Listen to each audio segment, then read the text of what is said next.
Donc, je suis Anya Noguet, je suis chargée de projet au CRES et ambassadrice du mois sans tabac, en charge donc du déploiement de la campagne sur la région PACA, en lien avec l'ARS PACA. Je co-anime ce webinaire avec ma collègue Audrey Priem, qui est également connectée. Bonjour. Donc, pour rappel, le CRES est un centre ressources généraliste en santé publique. Nos actions s'adressent à la fois aux professionnels du social, du médico-social, de l'éducation, mais également aux élus. Nos activités sont diverses. Elles portent à la fois sur de la formation, du conseil en méthodologie, de l'évaluation, des prestations documentaires, et nous coordonnons différents programmes thématiques, dont la campagne Moi sans tabac, en tant qu'ambassadeur depuis 2016, donc depuis le lancement du mois sans tabac.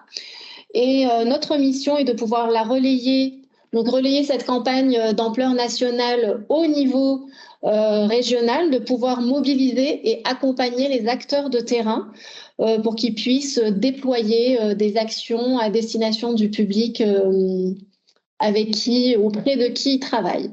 Donc cette année, c'était la 7e campagne, donc une 7e campagne qui a connu un regain de succès, puisque nous avons eu plus de 40% de personnes inscrites en plus cette année sur le mois sans tabac. Ce qui est un véritable record un premier record depuis 2018. Et cette hausse est également constatée sur la région PACA, avec notamment 5000 personnes supplémentaires qui ont participé à la campagne de cette année.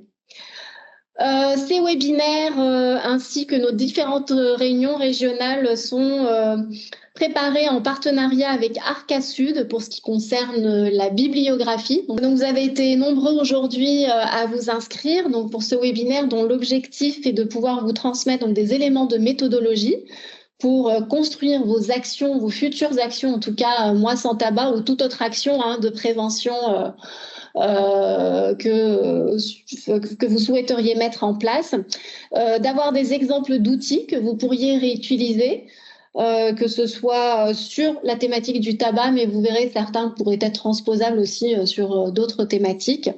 Et puis, des exemples concrets pour vous inspirer. Eh bien, je laisse la parole donc, à Camille Gross et à Élise Rabourdin pour démarrer leur présentation.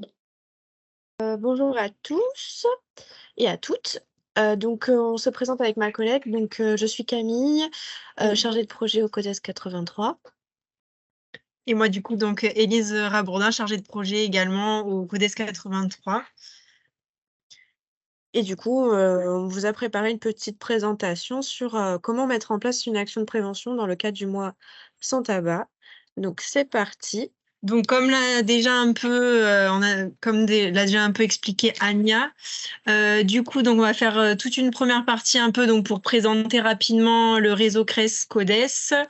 On va faire un petit zoom sur tout ce qui est promotion de la santé. Après, on va introduire un peu ce que c'est une compétence psychosociale et tout ce qui va être un peu comment monter une action Moi sans tabac en utilisant la méthodologie de projet, pardon.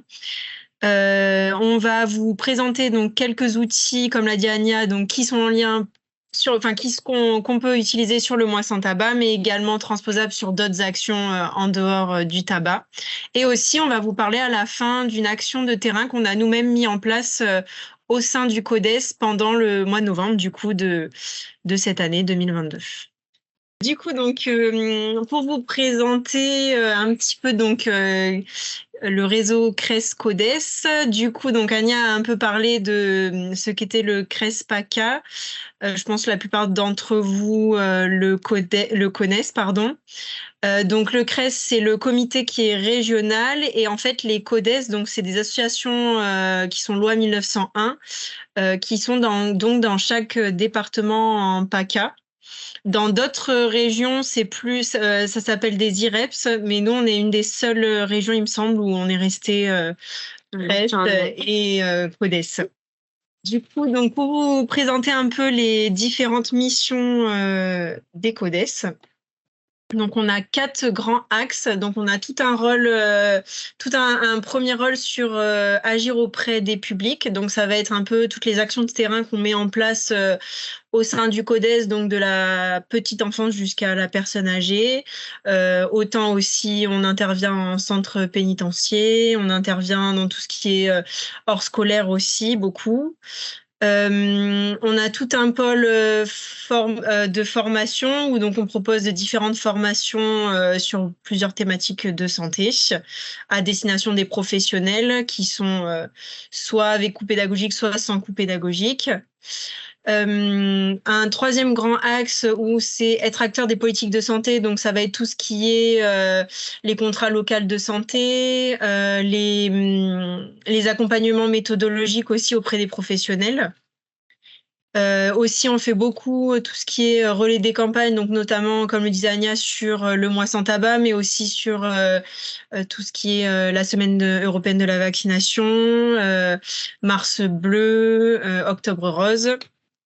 Et on a tout un pôle aussi centre ressources où en fait du coup les professionnels peuvent venir pour chercher tout ce qui est documentation sur différentes thématiques de santé, mais également tout ce qui est aussi les campagnes nationales, donc tout ce qui va être flyers, affiches. Aussi, il y a beaucoup de structures qui nous commandent par exemple des préservatifs pour leurs actions de terrain. Et aussi, on accompagne dans le cadre du centre ressources des professionnels qui veulent monter des actions et qui ont besoin d'aide.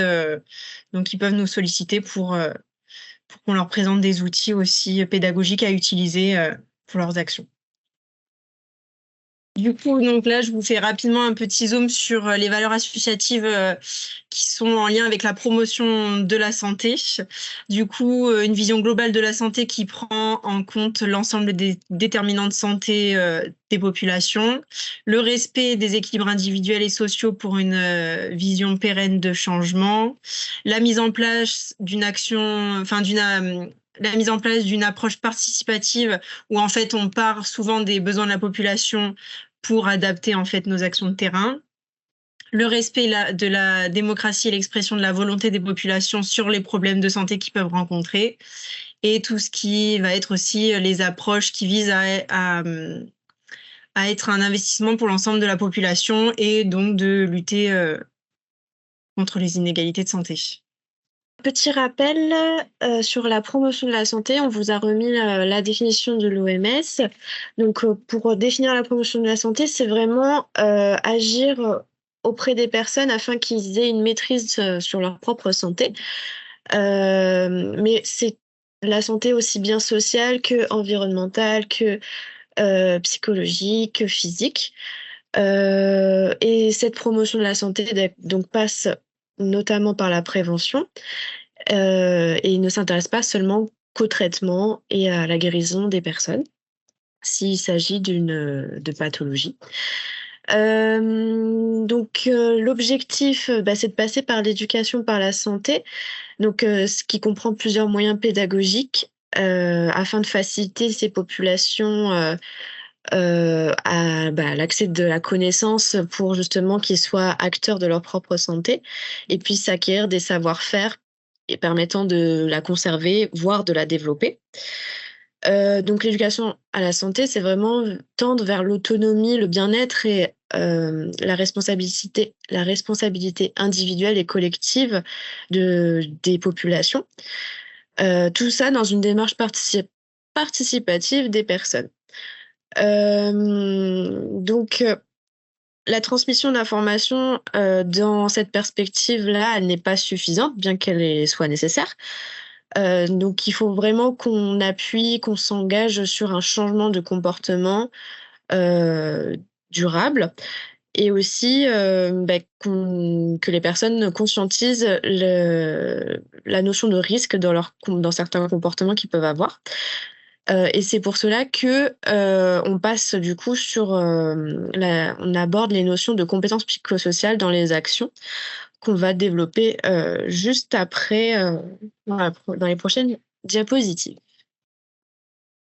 Donc alors, qu'est-ce qu'une compétence psychosociale ? On vous invite avec ma collègue Élise de vous rendre sur ce site internet WooClap. Une fois que vous avez rentré le mot de passe, vous avez une question qui s'affiche sur votre téléphone ou ordinateur qui est, d'après vous, qu'est-ce qu'une compétence psychosociale? Et l'objectif, c'est de rentrer du coup vos réponses pour qu'on puisse générer un nuage de mots à partir des réponses des participants.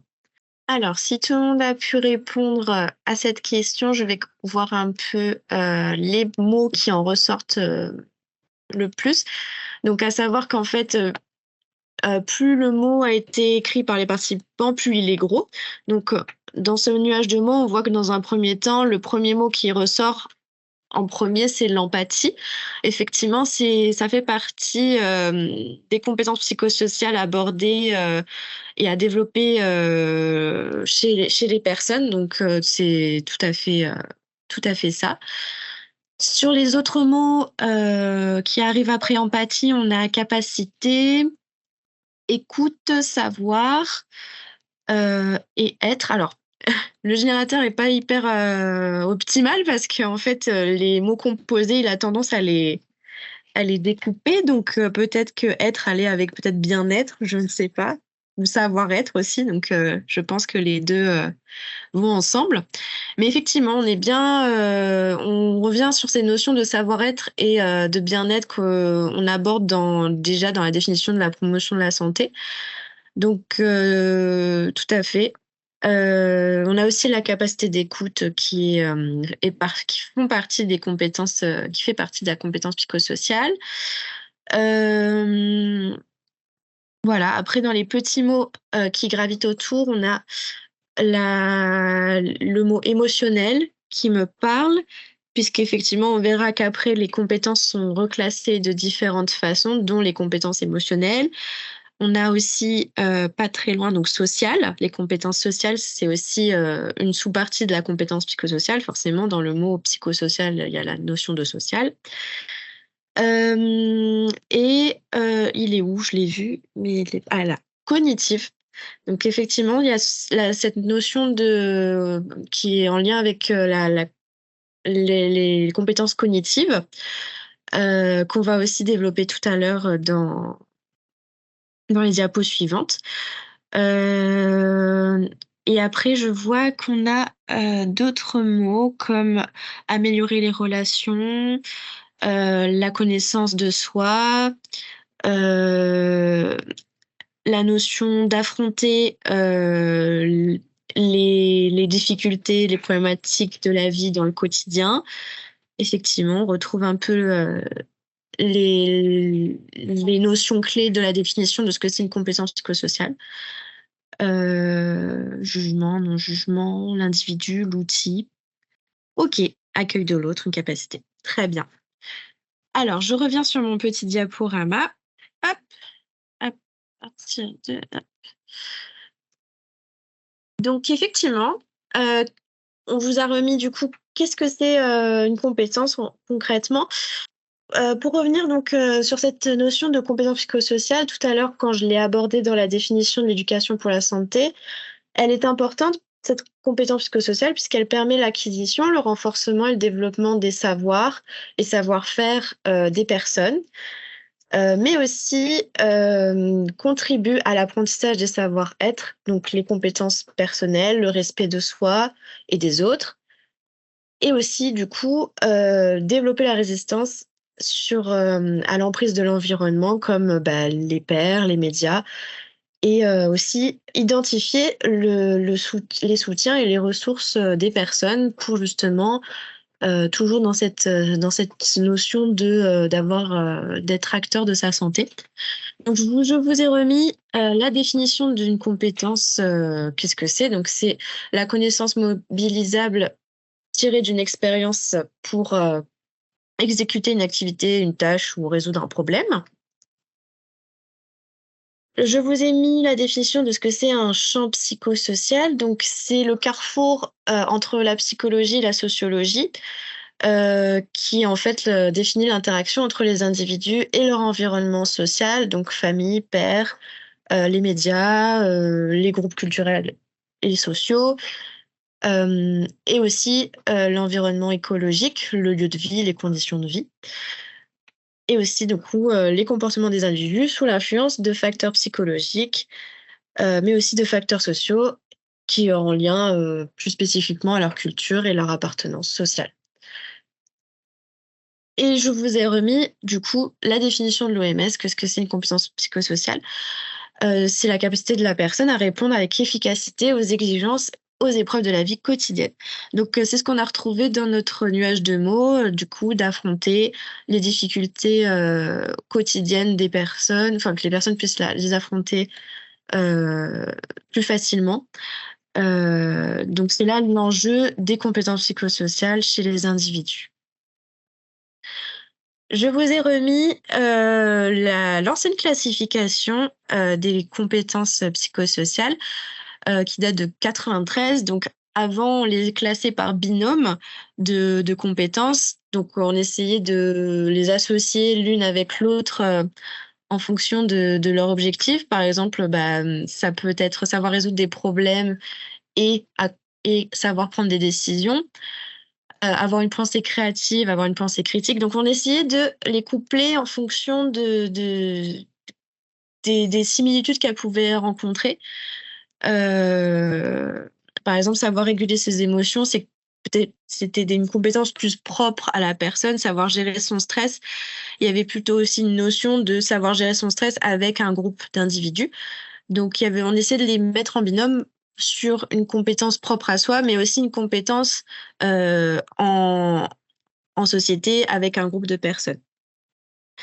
Et au fur et à mesure, on a pu, reclassifier ces binômes de compétences psychosociales, en 3 notions, bien distinctes.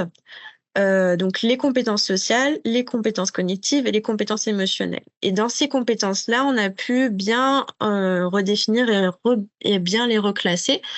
Heu, Concrètement, sur la compétence sociale, on est plutôt sur, la capacité à communiquer verbale et non verbale, l'empathie, la capacité de résistance et de négociation, la coopération, la compétence de plaidoyer ou d'argumenter. Dans les compétences cognitives, c'est plutôt tout ce qui est connaissance de soi, la prise de décision, les pensées critiques et l'auto-évaluation. Et la compétence émotionnelle, on est plutôt sur la régulation émotionnelle, la gestion du stress et l'autorégulation, l'auto-évaluation qui peut aller aussi dans cette compétence-là. Hem, Quel rôle pour les intervenants? Eh bien, pour les intervenants d'avoir connaissance de ces compétences-là, ça permet de prendre conscience de ses capacités, de confiance en soi, de capacité de choix pour l'intervenant, mais aussi à repérer ces compétences-là chez le public et du coup de pouvoir les renforcer, de façon plus spécifique chez le public. Ça permet d'analyser, d'influencer, les personnes, qui l'entourent et du coup, développer, les habiletés des personnes, sur les compétences en quoi les personnes, peuvent, on va dire s'appuyer pour, atteindre, leurs objectifs. Je pense notamment dans le cas du mois sans tabac, pour les personnes souhaitant arrêter ou diminuer leur consommation. Le fait de repérer ces compétences psychosociales chez les personnes qui vont se mobiliser sur ce mois-là, c'est, très précieux pour pouvoir après les remobiliser et appuyer, sur ce qui les, motive au quotidien pour poursuivre, leur arrêt ou la diminution de leur consommation, de tabac au quotidien. Alors moi, je vais prendre la suite du coup sur la méthodologie de projet, donc comment mettre en place une action en fait, comment mettre en place une action. Donc en fait, il faut savoir que la méthodologie de projet, en fait, il y a plusieurs étapes. Donc tout d'abord, la toute première, c'est analyse de la situation.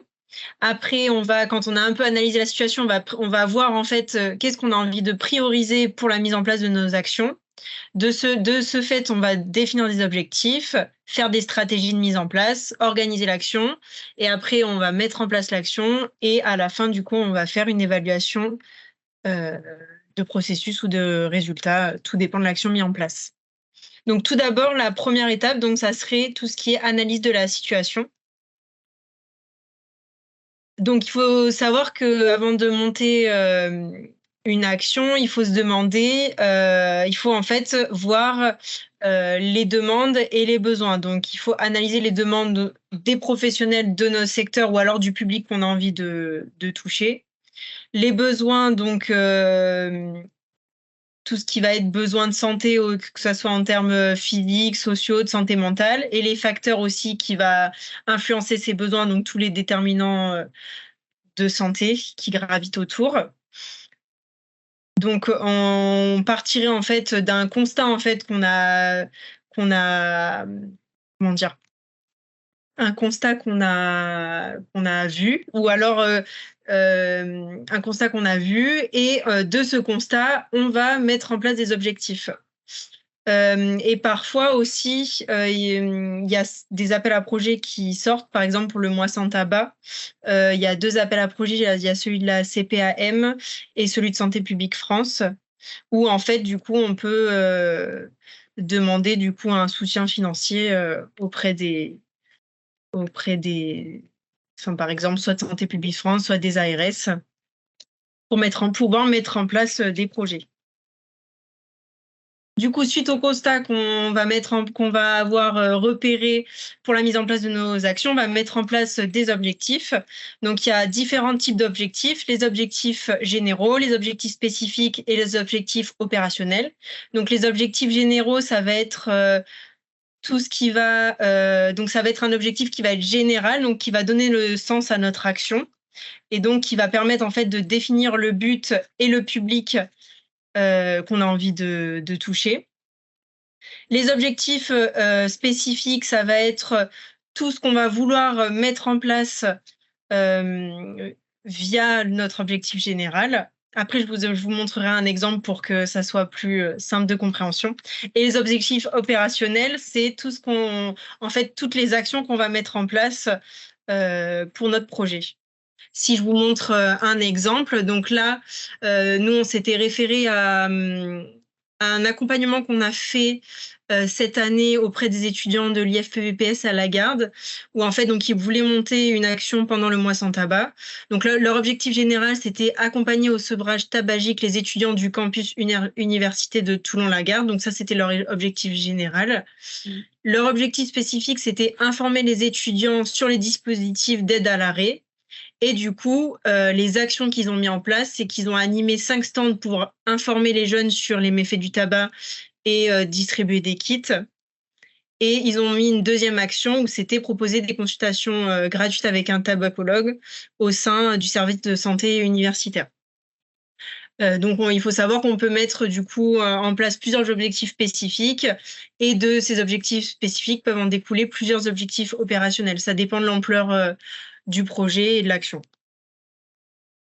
Du coup, moi, je vais vous parler de l'évaluation de l'action du mois sans tabac. Donc, cette action, il faut qu'elle soit rentrée dans la base de données Oscar Mois sans tabac. C'est la base de données qui référence toutes les actions du mois sans tabac de l'année en cours. Donc, c'est très important de référencer et de mettre en valeur chacun son action sur cette base de données pour voilà, pour inspirer d'autres acteurs à monter de futures actions, pour avoir un recul sur ce qui a bien fonctionné, pour pouvoir le remettre en place peut-être l'année d'après, l'année prochaine, avec des améliorations suite à cette évaluation. Voilà, ça permet de mettre en valeur chaque acteur de la région PACA. Et du coup, ces actions-là vont permettre faire une évaluation régionale et même nationale par Santé publique France et l'ARS. Donc, pour remplir l'évaluation sur la base de données, il faut renseigner le titre de votre action, quel public vous avez voulu cibler, là où les dates de l'action, du début à la fin, le lieu de l'action et son étendue. Est-ce que ça a été sur une commune, sur le département, sur la région? Les objectifs de l'action, comme vous a expliqué Elise, avec votre objectif général, vos objectifs spécifiques, les objectifs opérationnels. La description, bien sûr, ce que vous avez entrepris pendant la période de l'action. Les indicateurs quantitatifs et qualitatifs qu'on va développer juste après. Et les financements que vous avez eus pour mener à bien votre action. Donc, les indicateurs qualitatifs et quantitatifs, qu'est-ce que c'est? Donc, l'indicateur qualitatif consiste à renseigner toutes les données non chiffrées qui permettent de porter une appréciation qualitative et qui permettent de qualifier un critère. Donc en fait, dedans, ce qu'on peut mettre, c'est les opinions, la perception des changements chez les intervenants ou bien le public, des constats, les appréciations d'une situation.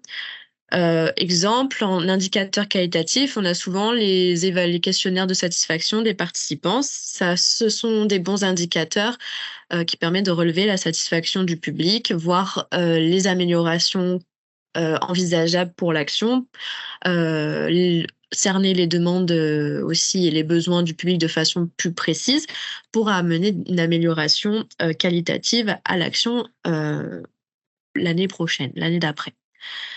Ce qu'on appelle indicateur quantitatif, donc c'est en lien du coup avec les données chiffrées. Ça peut être des unités, des proportions, des ratios, des taux. Tout dépend ce que vous avez voulu évaluer en quantitatif.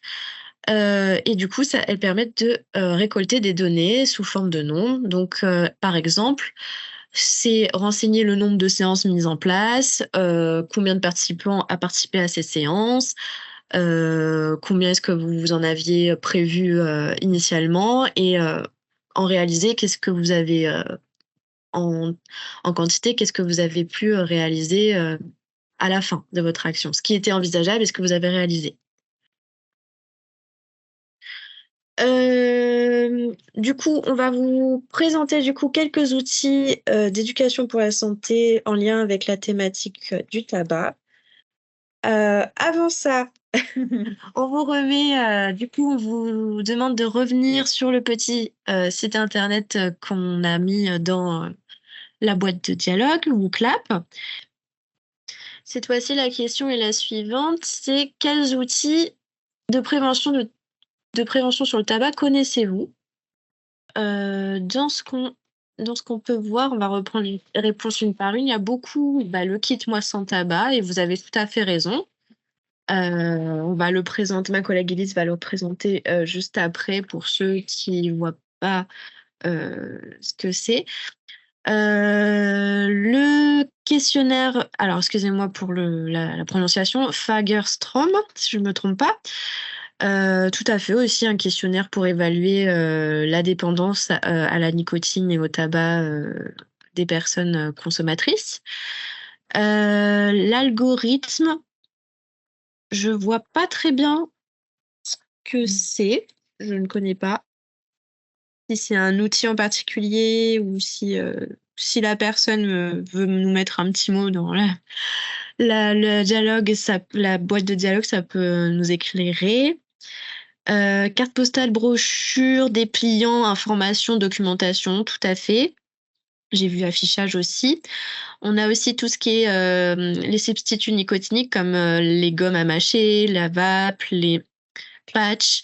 Donc effectivement, l'entretien motivationnel, très bon outil en tant que professionnel pour accompagner les patients, le public dans leur arrêt. Fiches pratiques, oui, ça dépend lesquelles. Moi, je pense notamment aux fiches pratiques d'outils comme la mallette Comet ou la mallette Planète.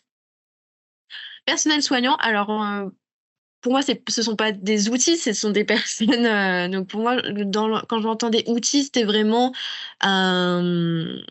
des supports en fait à utiliser avec le public. Mais c'est vrai que les personnels soignants sont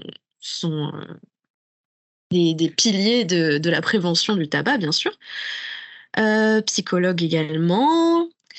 Les CO-testeurs, effectivement. un outil très intéressant à faire avec le public en amont du mois sans tabac et à la fin du mois sans tabac. Ils étaient dans une démarche de réduction, voire d'arrêt, ça peut être vraiment un élément motivant pour eux. Jeu de cartes, photo-expression, le quand sait-on. Voilà, tout ça, ce sont des outils intéressants à utiliser quand on fait de la sensibilisation en groupe. Le rendez-vous chez les diététiciens aussi est important. Escape game, ça, je connaissais pas l'escape game sur le mois sans tabac. Enfin, sur la consommation de tabac. Donc, je me renseignerai sur celui-là parce que pour le coup, ça peut être très intéressant à utiliser avec des jeunes ou avec des étudiants ou avec un public, un petit groupe d'un public jeune, ça peut être intéressant. Et voilà, c'est tout.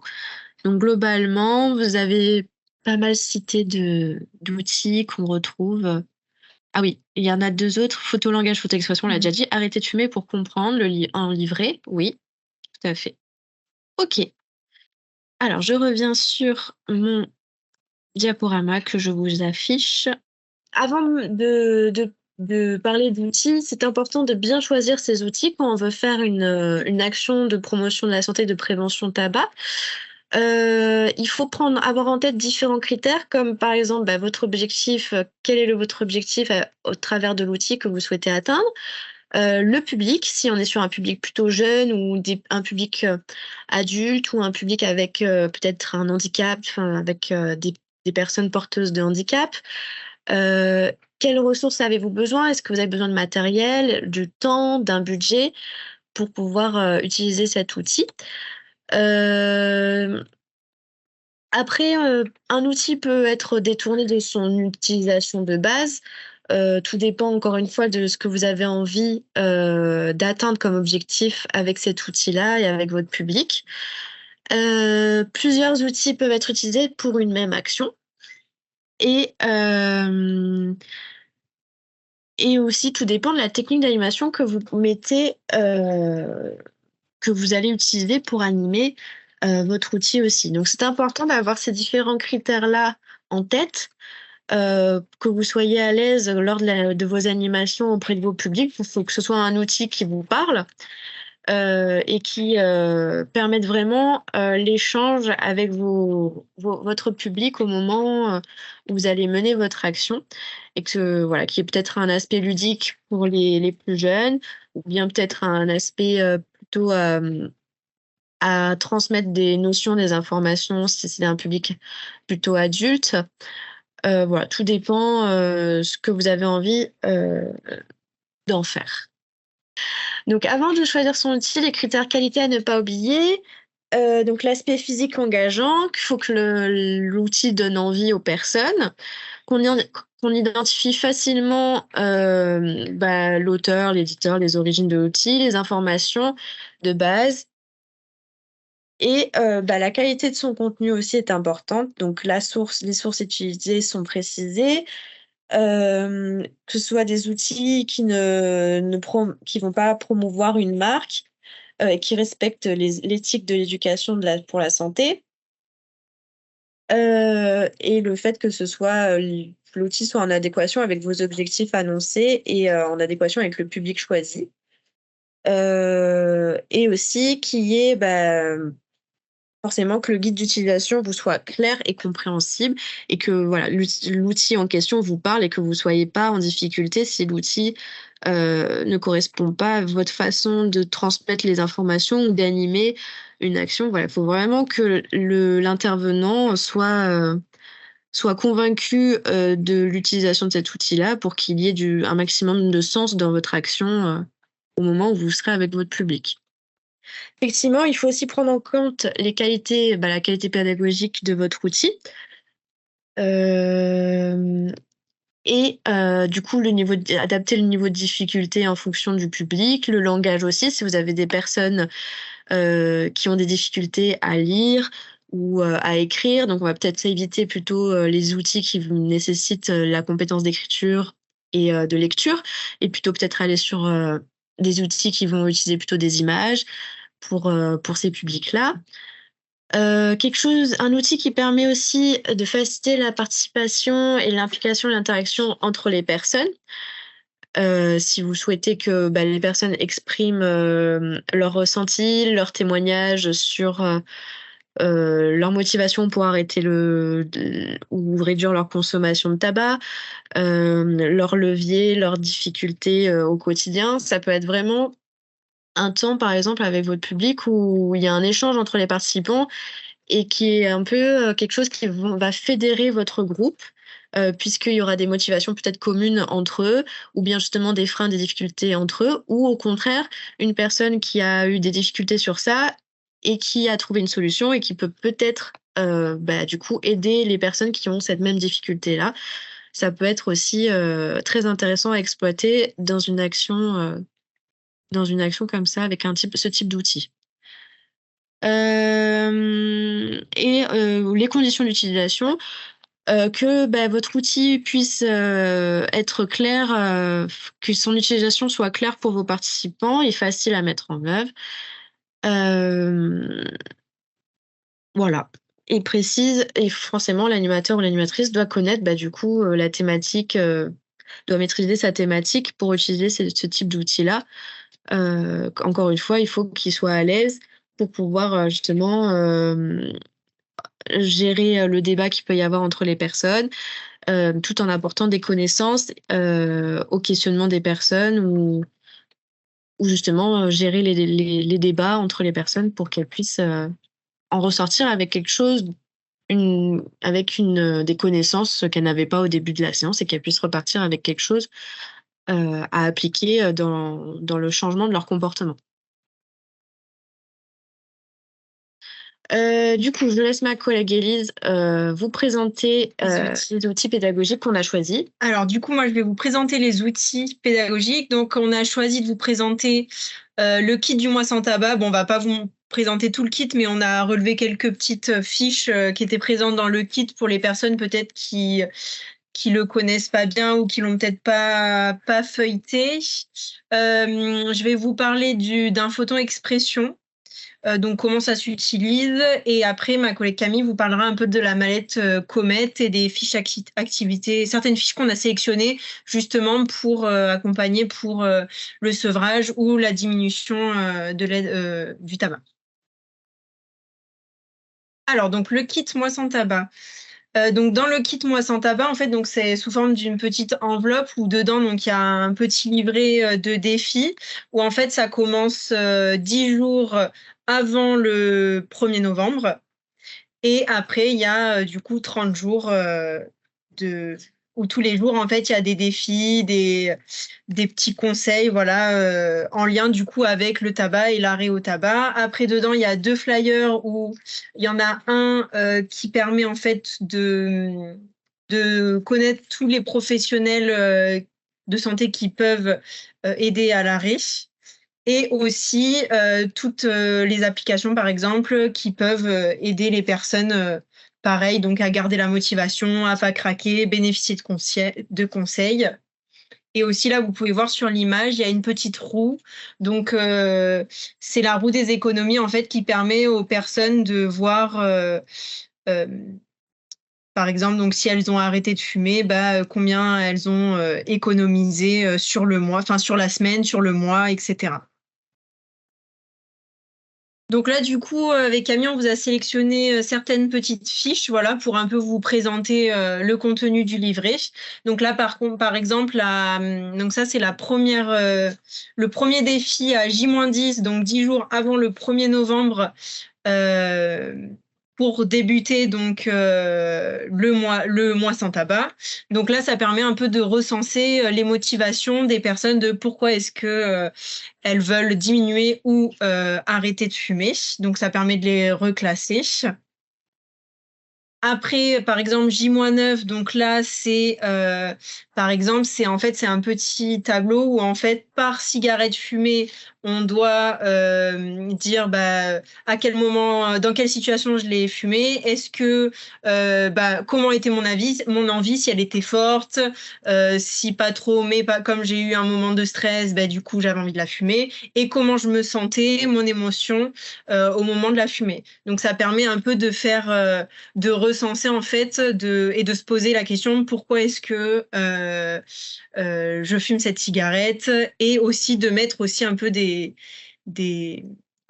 situations sur les émotions que je ressens au moment de fumer cette cigarette. Après, donc là, par exemple, un autre petit défi à J-2. Donc là, c'est plus ciblé sur qu'est-ce qui peut m'aider à arrêter de fumer. Donc du coup, là, il parle beaucoup des professionnels qui peuvent aider à arrêter, et aussi les prescriptions, les substituts, pardon, les substituts de nicotiniques, donc qui va aider à l'arrêt. Et donc là, je vous ai mis aussi le 4e jour. Donc là, on est rentré dans le mois sans tabac. Donc là, c'est un petit défi sur comment changer les habitudes. Donc en fait, se questionner quand est-ce que je fume mes cigarettes, et par quoi en fait je pourrais les remplacer pour en fait faire passer cette envie de consommer ma cigarette. Donc là, il donne des petits conseils. Par exemple, si vous aimez la cigarette du réveil, inversez l'ordre de votre douche et de votre petit déjeuner. Oui, tu voulais dire quoi? En gros, casser les rituels du quotidien pour justement sortir de l'habitude qu'il a pu avoir. Donc effectivement, inverser l'ordre des actions qu'on fait le matin pour justement peut-être relancer le corps dans une autre dynamique et dans d'autres habitudes qu'il a pu connaître jusqu'à présent. Donc voilà, ça donne plein de petites astuces, et après, la personne à côté, elle est aussi libre de remplir ses habitudes à elle, comment est-ce qu'elle pourrait les modifier. Donc c'est ça qui est intéressant aussi. Et aussi là on vous a mis une dernière petite activité du livret, où en fait ça permet de montrer que dans le livret, voilà, même si par exemple dans mon mois j'ai une rechute, on peut ça permet en fait de réactiver les leviers motivationnels, et en fait j'ai rechuté, comment je fais pour éviter la prochaine rechute. Donc voilà, ça redonne des petits conseils en termes de motivation. Et ce livret, même, vous pouvez vous-même l'utiliser si jamais vous montez une action pendant ce mois sans tabac. Vous pouvez très bien aussi vous inspirer de ce livret pour vous-même après monter vos propres actions en se basant sur le livret. Après, c'est un outil qui est peut-être même très intéressant à donner à des patients en individuel. Si vous le suivez sur tout le mois sans tabac, ça peut être vraiment un guide qui vous permet d'avoir un suivi plus qualitatif de la personne qui va faire le mois sans tabac, si c'est une personne qui ça lui parle d'utiliser cet outil-là pour recenser tout son parcours, ses envies, et du coup, vous aurez une meilleure vision de ce qu'elle vit au quotidien, de ses levées motivationnelles. Donc ça prend un peu en considération ce qu'on voit sur l'entretien motivationnel, hein. C'est vraiment, ça permet juste de poser sur papier les leviers, les difficultés des personnes, et en tant que professionnel, c'est vraiment un outil qui peut vous aider sur les suivis patients. En plus, voilà, d'être un outil qui peut être donné comme ça à un groupe de participants pour une action. Ça peut être vraiment intéressant pour des diététiciens, pour des psychologues, pour des addictologues.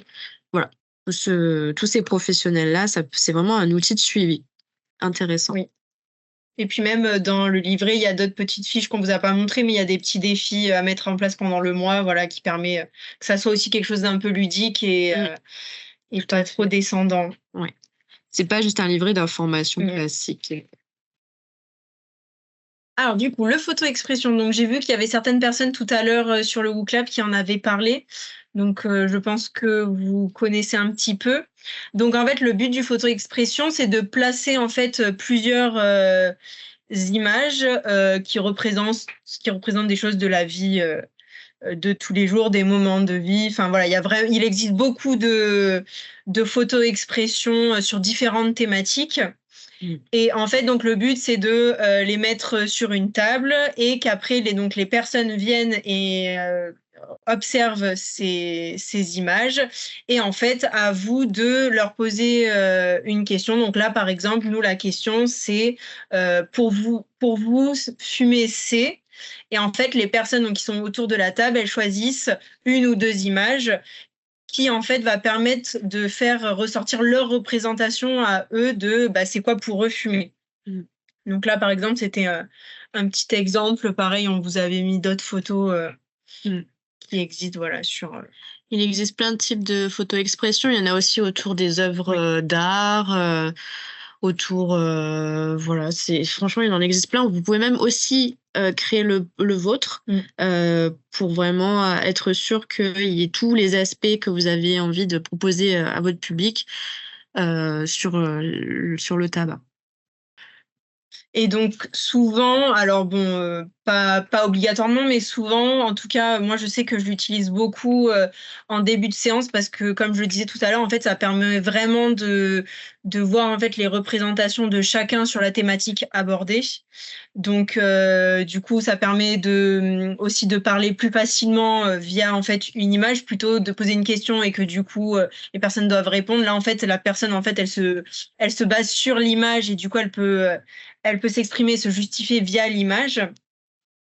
Et aussi, ça permet de toucher, d'associer plus facilement les images, d'associer plus facilement en fait les sentiments envers cette thématique à travers une image. Donc souvent ça permet de bien introduire les séances et la thématique ciblée. Oui, et du coup, comprendre mieux où en est son public pour mieux agir sur les freins et les leviers. Du coup, des fois, ça peut permettre de faire ressortir les attentes et les besoins des personnes sur la thématique. Donc là, on vous en a remis un deuxième ou avec une deuxième, par exemple, ça pourrait être une deuxième question. Oui, parce qu'en fait, on peut utiliser le même photolangage au travers de plusieurs questions différentes. Là, c'est parmi les personnes que vous pouvez croiser dans votre vie sociale, laquelle ou lesquelles aimeriez-vous mobiliser pour vous accompagner dans votre démarche. Donc là, encore une fois, ça peut être un outil qui permet de voir si la personne elle a envie d'être accompagnée par des professionnels, par son entourage proche, ou bien pas du tout, qu'elle préfère être seule dans son arrêt. Voilà. Du coup, je vais vous présenter la mallette Comet. Toujours en lien avec la notion des compétences psychosociales. Alors normalement, c'est un outil qu'on utilise en éducation thérapeutique du patient, donc les patients qui ont une maladie chronique. Là, cette fois-ci, on l'a détourné pour le mois sans tabac parce que le contenu est très intéressant pour la thématique du mois sans tabac. Et d'ailleurs, si la mallette, vous pouvez l'emprunter dans les codes qui l'ont, ou vous pouvez télécharger le contenu sur le site du CRES. Voilà, vous avez le contenu téléchargeable gratuitement.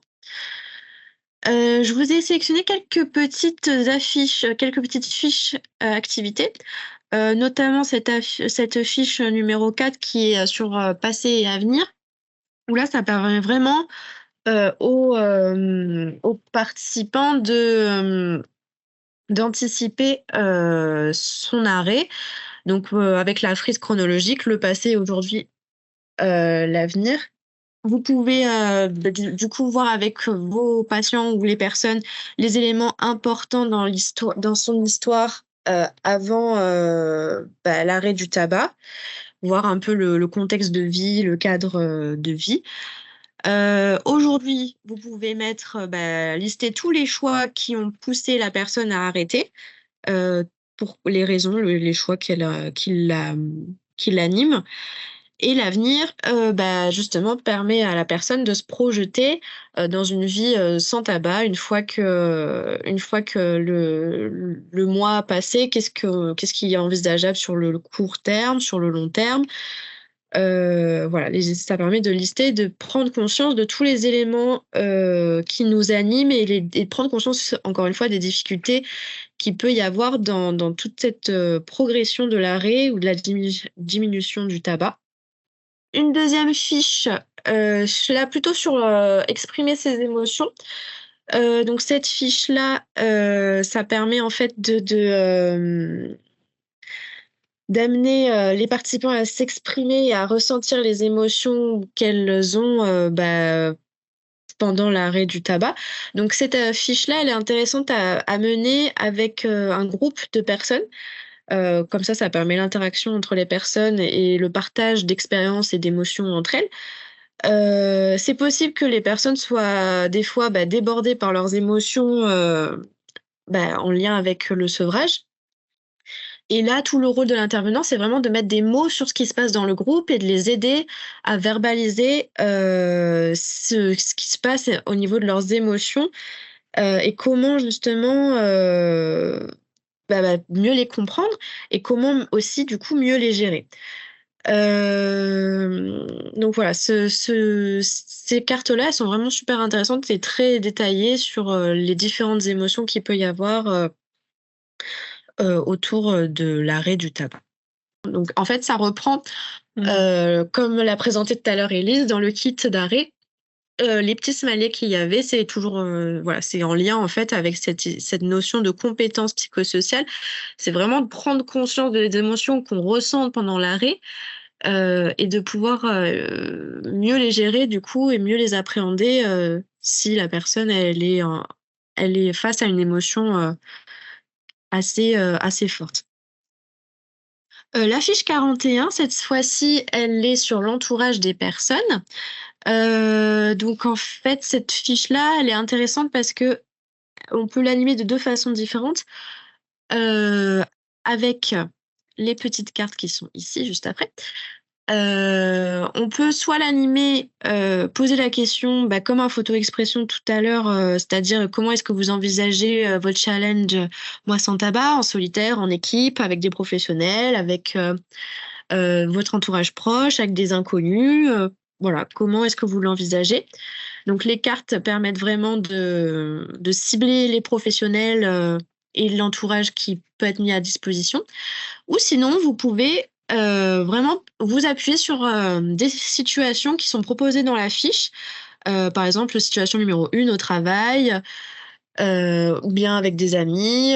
Après, vous pouvez même vous-même créer les situations que certains fumeurs peuvent rencontrer pendant leur mois sans tabac. Ça peut être pendant une soirée, il y a des personnes qui consomment du tabac. Comment est-ce que je peux réagir face alors que je sais que je vais être tentée de consommer? Alors voilà, essayer de mobiliser les différentes cartes qu'il peut y avoir. Donc là, on a surtout des professionnels dans les cartes qui sont proposées ici, mais il n'y a pas que ça. Il y a aussi l'entourage proche, ou bien aussi ça peut être discuter avec les autres personnes de cette situation-là et recenser dans le groupe, à partir du groupe, quelles actions je peux mettre en place pour éviter d'être tentée et de craquer. Et dernier, là c'est la fiche 31, donc c'est un plateau de jeu. Donc là, ça permet de recenser du coup les différents visions des personnes sur leur arrêt, sur leur challenge. Donc ça reprend la question qu'on a vue tout à l'heure, est-ce que je le fais en équipe, en solitaire?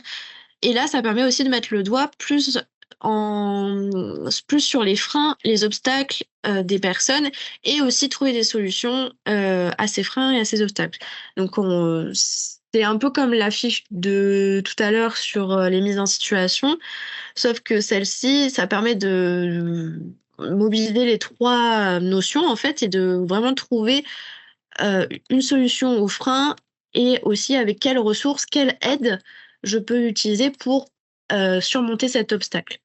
Donc vraiment là, on est sur de la compétence psychosociale, de la résolution de problèmes grâce à j'exprime, je sais reconnaître mon émotion, je sais l'exprimer, je sais qui peut être personne ressource ou qu'est-ce qui peut être quel outil peut être un soutien pour pallier à cet obstacle, etc. Et je voulais vous présenter la deuxième mallette qui s'appelle Mallette Planète et qui est plutôt axé cette fois-ci sur la promotion de l'activité physique. Donc encore une fois, c'est une maillette pour l'éducation thérapeutique du patient, mais j'ai trouvé ça pertinent de vous la présenter parce que elle permet de fournir aux professionnels toute une série d'activités et de ressources clés en main afin de mieux intégrer cette dimension-là de l'activité physique dans des programmes d'éducation thérapeutique, mais aussi dans des campagnes comme le Mois sans tabac. Du coup, comment on peut envisager encore une fois, c'est une mallette qui peut être téléchargeable sur le site du CRES PACA. Et comment on peut l'utiliser dans le Mois sans tabac? Ça peut être, encore une fois, ça va être un outil qui va mobiliser les compétences psychosociales. Donc, forcément, pour des personnes qui souhaitent arrêter, on l'a déjà vu avant que la compétence psychosociale, elle permet énormément de comprendre les motivations de l'arrêt et surtout avoir vraiment un pilier motivationnel pour la personne pour aller au bout du challenge, voire continuer l'arrêt après ce mois-là.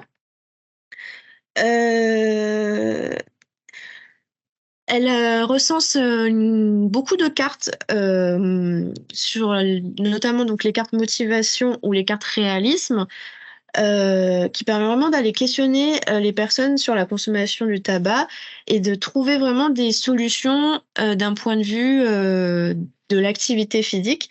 Parce que l'activité physique, ça reste quand même un élément clé qui permet justement de gérer plus facilement son arrêt du tabac et voilà, vraiment avoir un outil qui permet de mieux gérer son sevrage. Donc ça permet de promouvoir et l'arrêt du tabac et en même temps promouvoir l'activité physique. Voilà, donc ça permet vraiment de trouver d'autres alternatives à la cigarette et tout en favorisant la réduction de la consommation des participants et du coup en même temps de favoriser leur activité physique, comme par exemple des personnes qui ont l'habitude dans leur lieu de travail de fumer pendant les pauses le matin ou l'après-midi, peut-être justement à la place d'avoir cette pause cigarette, peut-être voir justement les différentes possibilités de pause active qui peuvent s'offrir à elles pour remplacer cette habitude qu'elles peuvent avoir sur leur lieu de travail et justement faire en sorte que ces personnes puissent plus bouger. Donc voilà, ça peut être intéressant d'aller sur ce volet-là. Du coup, on trouvait ça important de vous présenter BibBop. Donc en fait, c'est une base de données où en fait on peut retrouver des données bibliographiques, mais aussi tous les outils en fait pédagogiques qui sont disponibles dans les différents réseaux CODES, CRES CODES.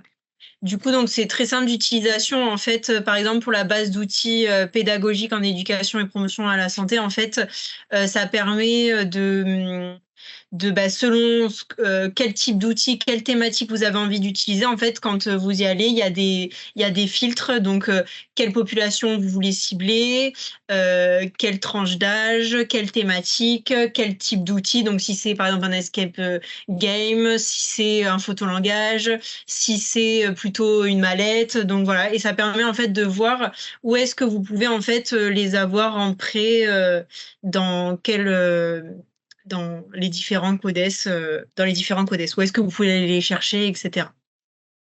Et du coup, pour finir ce webinaire, je vais vous présenter donc une action qu'on a mis en place au sein du CODES, donc cette année, comme je disais tout à l'heure, en novembre. Alors, on est parti donc d'un premier constat où en fait donc au sein du CODES il y avait quelques fumeurs, donc plusieurs fumeurs au sein d'une équipe pluridisciplinaire de 30 personnes, parce qu'au CODES on est à peu près entre 30 et 35 personnes. Il y avait une volonté de mettre en place de notre part une action Mois sans tabac au sein de la structure et en plus de ça qui a été du coup soutenue par la direction. Et en fait, pour du coup analyser un peu les besoins, les attentes des personnes de notre équipe, on a mis en place en premier temps un questionnaire en fait afin de recenser les besoins et les attentes des participants et aussi s'ils avaient un peu des idées de ce qu'ils aimeraient avoir comme levier motivationnel pour les aider dans cette démarche. Du coup, nous, avec Camille, parce que du coup, c'est Camille et moi-même qui avons initié le projet au CODES, on avait aussi envie d'englober les non-fumeurs. Et donc, du coup, en fait, on voulait vraiment qu'ils participent à ce mois sans, parce que du coup, on l'appelait pas mois sans tabac, mais mois sans, où en fait, eux-mêmes participaient avec, je vous présenterai tout à l'heure, des petits défis personnels qui sont pas forcément en lien avec le tabac, mais où c'était des petits défis. Oui, l'objectif, c'était vraiment que chacun puisse bouger un peu ses habitudes. Pour les personnes fumeuses, de changer leur habitude autour de la consommation de tabac. Donc, il y en avait qui voulaient arrêter, d'autres qui ont diminué. Et pour les personnes non fumeuses, l'idée, c'était vraiment de les soutenir sur une habitude qu'elles souhaitaient mettre en place, mais que c'était difficile pour elles. Donc, on avait plusieurs exemples. On vous montrera les exemples tout à l'heure. Mais voilà, l'idée, c'était vrai. Ce qui était difficile dans cette demande, c'était de devoir englober l'ensemble de l'équipe, sachant qu'il y avait qu'une toute petite partie des participants qui étaient fumeuses. Oui. Donc, on a eu aussi comme objectif, du coup, de sensibiliser les non-fumeurs dans le soutien et la réduction à l'arrêt des consommateurs, puisqu'on s'est dit que, puisqu'il y avait beaucoup plus de personnes qui ne consommaient pas que de personnes consommatrices, l'idée, c'était de les challenger sur justement d'être personnes un peu ressources pour les personnes souhaitant arrêter ou diminuer.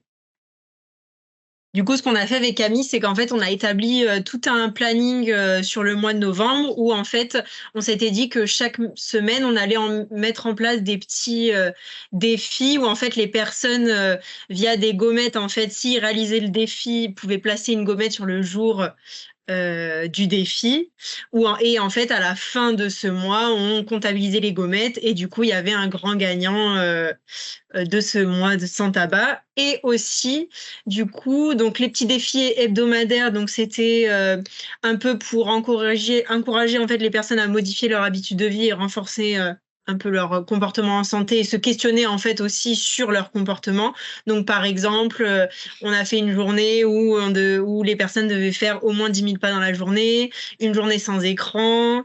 On a fait une journée hydratation où en fait on a fait des petites dégustations à l'aveugle où les personnes devaient deviner ce qu'il y avait dans les... C'était des eaux infusées avec des herbes aromatiques, avec des fruits. Donc il fallait qu'ils reconnaissent à l'aveugle ce qu'il y avait dans les jarres de dégustation.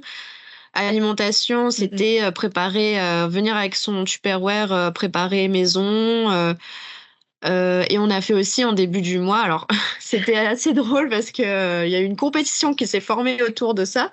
On a fait une activité plantation, donc avec Élise, on a donné des lentilles. C'était un peu la Sainte-Barbe en avance.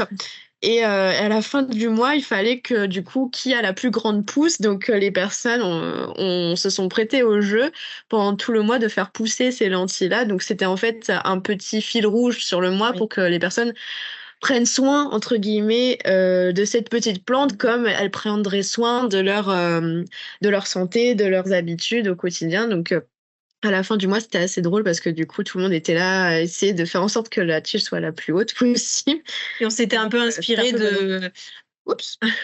Il y avait eu un moment, un défi, un mégot, un arbre planté. Donc voilà, on s'était dit faire quelque chose autour un peu de l'environnement aussi.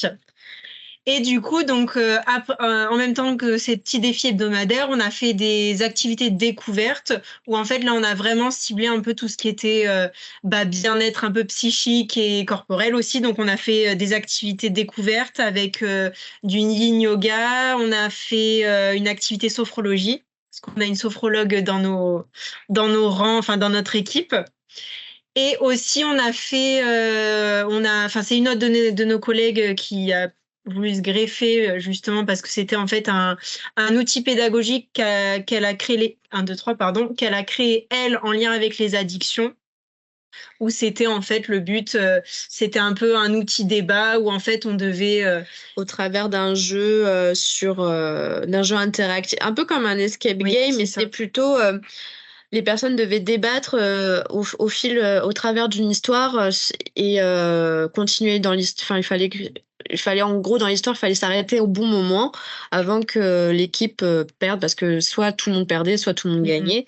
Et ça permettait en fait de voir les différents symptômes du manque et de voir en fait à quel moment on rentre dans un comportement addictif. Et ça, en fait, ça a englobé tout type d'addiction, aussi bien au tabac qu'à l'alcool, au sucre, aux écrans, tout ça. Donc c'est vraiment un outil assez sympa que Kenza nous a fait découvrir dans notre équipe. Oui. Donc voilà. Oui. Et du coup, comme je disais tout à l'heure, à la fin de ce mois, en fait, on a comptabilisé les petites gommettes et une personne a gagné un gain. Donc, on avait fait un petit panier un peu gourmand, voilà, pour en fait, oui. parce que globalement, tout le monde en fait a très bien participé à la démarche parce qu'ils faisaient pas forcément ça pour le gain final, mais du coup, on a trouvé ça quand même important de. À la fin, on a fait une petite remise des diplômes. Voilà, donc essayer de valoriser un maximum les personnes qui ont participé. Donc voilà, c'était assez sympa. Et aussi, du coup, pendant ce mois, en plus de tous ces petits défis du mois, on a mis en place le système des anges gardiens. Donc nous, ça, on le fait beaucoup à Noël, le jour de Noël, quand on le fait au CODES, où en fait, donc, ça permet de faire des petites attentions sur toute la journée. Et là, en fait, on s'est dit qu'on voulait faire la même chose, mais du coup, sur tout le mois. Donc en fait, ce qu'on a fait, c'est qu'on a associé 2 collègues de travail qui pouvaient aider selon leurs compétences s'entraider voilà, sur leurs défis personnels. Par exemple, on avait beaucoup de personnes qui souhaitaient bouger plus au quotidien. Donc, on a essayé de les mettre avec des personnes qui justement étaient plutôt sportives, qui justement étaient assez sensibles à cette activité physique-là. Ou bien, on a eu des personnes qui voulaient manger plus de légumes ou plus équilibrés. Donc, on les a mis avec des personnes plutôt qui faisaient attention à leur alimentation, ou bien des personnes qui ont cette connaissance-là dans la diététique que d'autres ont moins. Donc voilà, on a vraiment essayé de faire des binômes qui pouvaient fonctionner et qui pouvaient se soutenir pendant le mois et s'entraider. Voilà. Et aussi mieux apprendre à se connaître parce que souvent, c'est des collègues de boulot qu'on n'a pas l'habitude de voir au quotidien, parce qu'on est souvent, on se croise. Et là, ça a vraiment permis aux gens de prendre plus le temps de parler, de se connaître et de fédérer un peu l'équipe dans ce mouvement-là de Mois sans tabac. Vraiment comme un mois de cohésion, en fait, un peu. Et puis, ça a vraiment permis, comme disait Camille, que les personnes s'entraident. Et en plus, ce qui était marrant, c'est que beaucoup de personnes, au final, se sont fait des petites attentions. Et ce qui était vraiment sympa pour justement la réalisation de son défi personnel. Ouais. Hop. Voilà, donc on a fini notre présentation. Donc si vous avez des questions sur ce qui vient d'être dit, n'hésitez pas. On y répondra avec plaisir.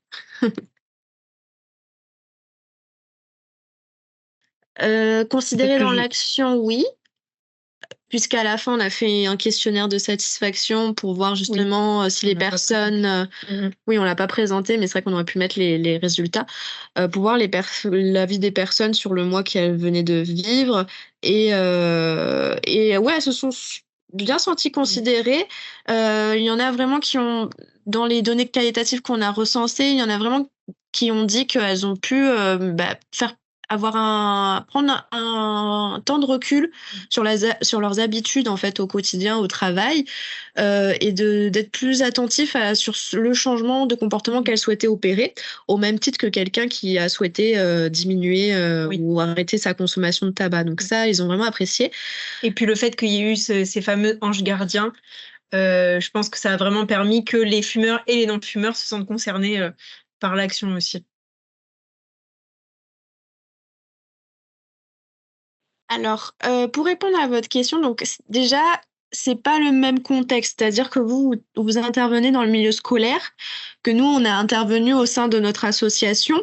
Donc forcément, la perception des personnes non fumeuses n'est pas la même que en collège ou en lycée, puisque au collège-lycée, généralement, les jeunes rentrent dans la consommation pour faire comme les personnes avec qui, pour rentrer dans un groupe social. Donc Là, la perception était complètement différente puisque les personnes non fumeuses se sont tout de suite engagées dans le mois sans tabac, puisque déjà, on avait ce format-là d'ange gardien qui, du coup, les personnes qui ne fumaient pas étaient avec quelqu'un qui fumait. Donc, on essayait de faire des binômes comme ça, un peu les opposés, entre guillemets, mais qui pouvaient s'apporter mutuellement dans autre chose. Et deuxièmement, le format un peu challenge du mois avec les gommettes. Donc, j'ai vu une autre question qui disait est-ce qu'il y avait les noms des collègues? Oui, tout à fait. Oui, En fait, on a mis les initiales. On a mis les initiales sur les chaque. Alors, Élise a eu le temps de faire ça sur chacune des gommettes, puisqu'il y en avait pas mal pour un mois. Donc oui, on a mis des. Vous pouvez faire un système de couleurs ou comme vous voulez. Et le fait que on ait fait quelque chose de challengeant pour tout le monde avec des défis qui concernent tout le monde, ça a vraiment permis de mobiliser l'ensemble des équipes consommateurs de tabac ou pas. Ce qui peut être intéressant en collège-lycée, ça peut être peut-être de faire des équipes de 4 ou 5 personnes. Nous, c'est ce qu'on pense faire mettre en place au CODES. Spoiler alert. Oui. On pensait faire des olympiades sans tabac. Donc, vraiment faire des équipes. Parce que c'est vrai que le binôme, c'était intéressant, mais des fois, les personnes n'avaient pas toujours le temps de se voir, de se parler. Donc, on s'est dit peut-être que faire des petites équipes sur une équipe de 30 personnes, ça peut être mieux de 5 personnes. Comme ça, il y a toujours une interaction dans le groupe qui va être créée. Donc, pourquoi pas proposer ça pour votre public? Quel type? Alors, nous, on ne s'est pas trop penché. En fait, on a vraiment voulu mobiliser les ressources internes. Donc, le yoga, ça s'est offert à nous parce que déjà, c'est une pratique sportive qui est reconnue pour ses bienfaits, justement, qui permet de réduire le stress, d'étirer le corps, et du coup, forcément, de procurer une sensation de bien-être chez les personnes. Donc, comme on avait le contact en interne, on s'est dit qu'on allait proposer une séance d'initiation au yoga, voilà, pour les personnes qui souhaitent s'y mobiliser. Après, on avait pensé à plein de choses, mais encore une fois, ça dépend du temps, du budget accordé. On avait même pensé à faire de la zoothérapie, donc, ou de l'équithérapie, mais on s'est dit, bon, ça va être un peu plus compliqué, on va pas s'enflammer. Donc, tout est envisageable, ça dépend juste de quel budget vous avez, de la faisabilité, des personnes si elles peuvent se déplacer à l'activité sportive que vous avez mis en place. Voilà. Après, j'ai envie de vous dire, toute pratique sportive est bonne à prendre dans la gestion de l'arrêt du tabac, puisque les bienfaits du sport sont quand même assez connus pour justement réduire le stress, déclencher des réactions hormonales qui font que on se sent mieux après, qui permettraient de pallier justement à la sensation de manque lors d'un sevrage tabagique. Je voulais juste revenir effectivement sur certaines, enfin c'est pas pas une question, hein, mais juste revenir sur certains outils que vous avez présentés et vraiment pour rappeler que ce sont des outils qui peuvent être à la fois utilisés dans de l'accompagnement individuel pour ceux qui mettraient en place des suivis sur le mois sans tabac, mais aussi dans le cadre de groupes, d'un accompagnement, la mise en place d'un groupe de parole ou un groupe, enfin voilà, dans le cadre d'une action collective. Je voulais aussi repréciser que vous pouvez être accompagné, enfin voilà, en tout cas sur les outils qui ont été présentés ici aujourd'hui, ce sont des outils qui sont empruntables selon le département dans lequel vous êtes. Donc, comme l'ont précisé Camille et Élise, au sein des CODES, dans chaque département, on a un CODES, un comité d'éducation pour la santé, et CODEPS pour les Bouches-du-Rhône, mais aussi au CRES. Les mallettes, ce sont des outils que vous pouvez soit télécharger gratuitement, soit emprunter, soit commander. Donc, elles ont un certain coût, mais je voulais préciser qu'on ne gagnait pas d'argent dessus, puisqu'on est une association financée par des fonds publics. On ne fait pas de bénéfices, mais on les vend à prix coûtant. Et puis, que l'ensemble de ces outils peuvent vous être utiles dans d'autres actions que vous pouvez mettre en place, d'autres thématiques. C'est vraiment transposable à plein de thématiques. Et puis aussi, voilà, par exemple, comme pour l'outil photo-expression, vous pouvez aussi, pour ceux qui sont pas très loin des CODES, vous pouvez aussi prendre un rendez-vous avec des chargés de documentation et qui peuvent vous les présenter en direct, vous expliquer comment ces outils peuvent être utilisés. Voilà, vous pouvez vraiment avoir une démonstration et un accompagnement pour bien choisir le bon outil par rapport à l'objectif de votre action, ce qu'avaient bien précisé Camille et Élise. Voilà, chaque action, voilà, il faut bien réfléchir à quel outil on peut utiliser. Et puis, dernière précision avant, donc une personne qui souhaite poser une question. Tout à l'heure, vous aviez évoqué l'escape game. Donc certains, voilà, juste apporter une information. Nous, cette année, on sait que c'est l'association Addiction France qui a mis et construit un escape game qu'ils ont expérimenté cette année dans un collège à Nice. Voilà, donc si c'était une démarche qui pouvait vous intéresser, vous pouvez vous mettre en lien avec Addiction France pour avoir un petit peu plus de renseignements.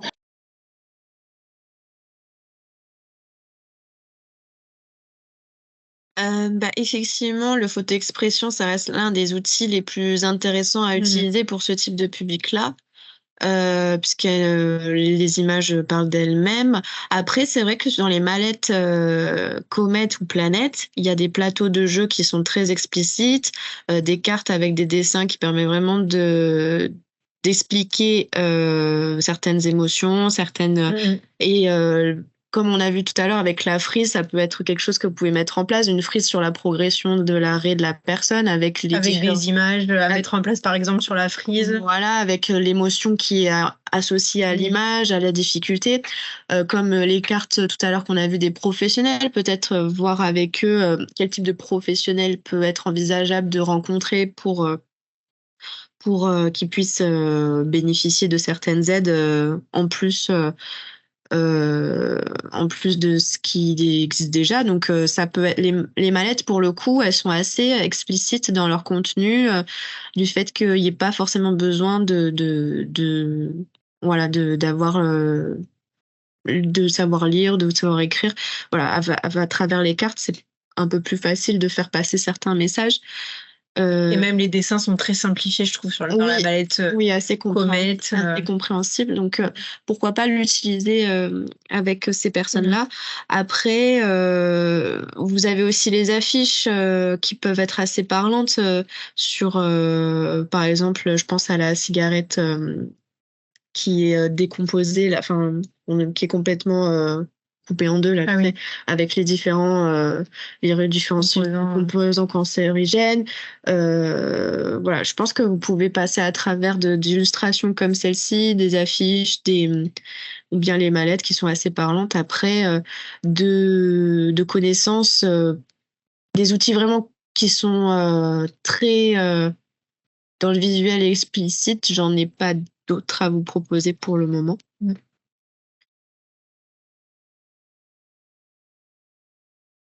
C'est vrai que j'avais pas pensé. Le collage, c'est assez intéressant. On a travaillé ça avec des étudiants en ergothérapie sur notamment tout ce qui est équilibre occupationnel, ils appellent ça. Ça veut dire en gros dans le quotidien des personnes, comment est-ce qu'elles arrivent à s'occuper dans le quotidien. Donc ça peut être intéressant de faire travailler sur des séances collage, un peu art-thérapie, avec ça peut être autre chose, ça peut être de la peinture, du coloriage, ce genre de choses, et que les personnes viennent dessiner en fait leurs habitudes, leur quotidien, vers quoi ils aimeraient tendre, sur quelle on va dire utopie de leur changement, de leur quotidien ils aimeraient tendre, et ça au travers de collages, au travers de dessins, de ce genre d'expression, voilà. Donc ça, c'est vrai que ça peut être intéressant à mettre en place, sorte de planning de rêve entre guillemets, si on avait le temps de faire tout ça dans une journée, qu'est-ce qu'on ferait, voilà. Donc ça, c'est pas mal. Et Dixit, alors moi personnellement, je l'ai jamais utilisé avec le public directement, mais c'est vrai que c'est un outil qu'on aborde avec nos étudiants en ergothérapie, parce que c'est des cartes qui sont c'est des dessins en fait très colorés, avec beaucoup d'imaginaire en fait sur les cartes aussi. En fait, on peut vraiment s'imaginer plusieurs scénarios sur la carte. Donc, c'est vrai que ça laisse une large possibilité de comment s'exprimer au travers de ces cartes-là. Donc, c'est vrai que les cartes du Dixit, elles sont intéressantes à utiliser, oui. Alors, sachant que Dixit, je ne sais pas si je l'ai précisé au début, mais c'est un jeu de société à la base, voilà, et dont les cartes ont été détournées parfois par des professionnels dans leur pratique.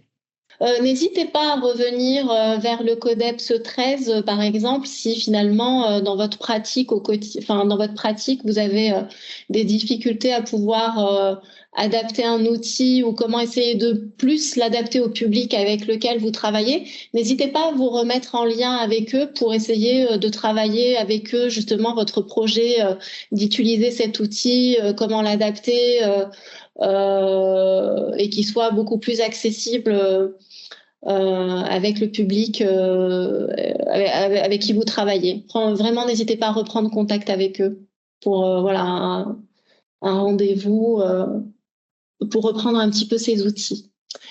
Est-ce qu'il y a d'autres questions? Non? Donc, je pense que ça a été assez complet comme présentation.